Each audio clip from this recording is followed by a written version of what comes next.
தண்ணீர் ஒரு மூற்றிலே இயேசு நின்று உன்னை அழைக்கிறார். ஜீவகாலம் ஒரு மூற்றிலே, ஜீவகாலம் ஒரு மூற்றிலே. சமாரியாவின் கிணற்றின் அருகிலே இயேசு கண்டார் அந்த ஸ்திரியையே. தாகம் தீர்க்க தண்ணீர் கேட்டார், தாகம் தீர்க்க தண்ணீர் கேட்டார். பாத்திரம் இல்லை கிணறும் ஆழம், தாகம் தீர்க்க எங்கு செல்வீர்? பாத்திரம் இல்லை கிணறும் ஆழம், தாகம் தீர்க்க எங்கு செல்வீர்? ஜீவ தண்ணீர் ஒரு மூற்றிலே இயேசு நின்று உன்னை அழைக்கிறார். ஜீவகாலம் ஒரு மூற்றிலே, ஜீவகாலம் ஒரு மூற்றிலே. கர்த்தருக்குள் அன்பானவர்களே, அனுதினமும் கிறிஸ்துவுடன் தியான வேளைக்கு உங்களை அன்புடன் அழைக்கிறோம். இன்றைய தியானத்திற்கான வேத வாசிப்பு மீகா 5ஆம் அதிகாரம் 2ஆம் வசனம், மத்தேயு 2ஆம் அதிகாரம் வசனங்கள் 1 முதல் 8 வரை. தியானத்திற்கான தலைப்பு கலக்கம் ஏன்? ஏரோது ராஜா அதை கேட்டபொழுது அவனும் அவனோடு கூட எருசலேம் நகரத்தார் அனைவரும் கலங்கினார்கள். மத்தேயு 2:3. வியாதியோ வேறு பல காரியங்களோ நம்மை அடிக்கடி கலங்கடிக்கத்தான் செய்யும்.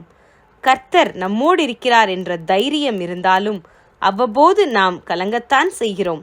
ஏன் இந்த கலக்கம்? மனதில் சமாதானம் இல்லை என்றால் தான் கலக்கம் வருகிறது. இன்று நாம் சமாதானத்தை இழந்து நிற்கிறோமா? சமாதான காரணர் கிறிஸ்து என்பதை விசுவாசித்திருந்தும் நமக்குள் அந்த சமாதானம் தடுமாறுவது ஏன்? யூதேயா தேசத்தில் பெத்லஹேமிலே ஒரு குழந்தை பிறக்கிறது. குழந்தை பிறப்பது சாதாரண விஷயம். ஆனால் இக்குழந்தையை காணும்படிக்கு அதை தேடி பரந்த உலகின் பல இடங்களிலும் இருந்து சாஸ்திரிகள் எருசலேமுக்கு வந்தது அக்குழந்தையை முக்கியத்துவப்படுத்தி விட்டது. மாத்திரமல்ல, யூதருக்கு ராஜாவாக பிறந்திருக்கிறவர் எங்கே என்று சாஸ்திரிகள் கேட்கிறார்கள். இக்கேள்வியினால் ஏரோது ராஜா கலங்கியதில் ஆச்சரியமில்லை. அவன் அறியாமலே ஒரு ராஜா பிறப்பதா? அதற்காக எருசலேம் நகரத்தார் மாத்திரமல்ல, பிரதான ஆசாரியர், ஜனத்தின் வேதபாரகர் கூட கலங்கினார்கள். இவர்கள் ஏன் கலங்க வேண்டும்? கிறிஸ்துவானவர் எங்கே பிறப்பார்?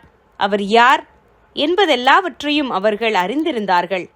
மீகா தீர்க்கதரிசி திட்டவட்டமாக உரைத்த தீர்க்க தரிசன வார்த்தைகளை பிசகாமல் அவர்கள் ஏரோதுவிடம் ஒப்புவித்தார்கள்.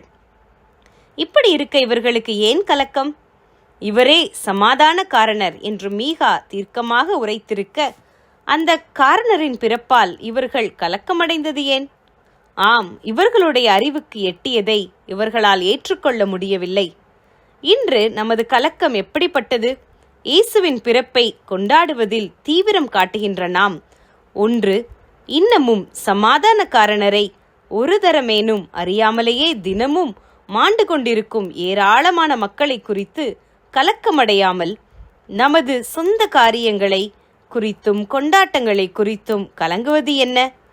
அடுத்தது, மனுஷகுமாரன் வெளிப்படும் நாளிலும் அப்படியே நடக்கும். லூக்கா 17 வசனங்கள் 26 முதல் 30 வரை என்றும், அப்பொழுது மனுஷகுமாரன் மிகுந்த வல்லமையோடும் மகிமையோடும் மேகத்தின் மேல் வருகிறதை காண்பார்கள்.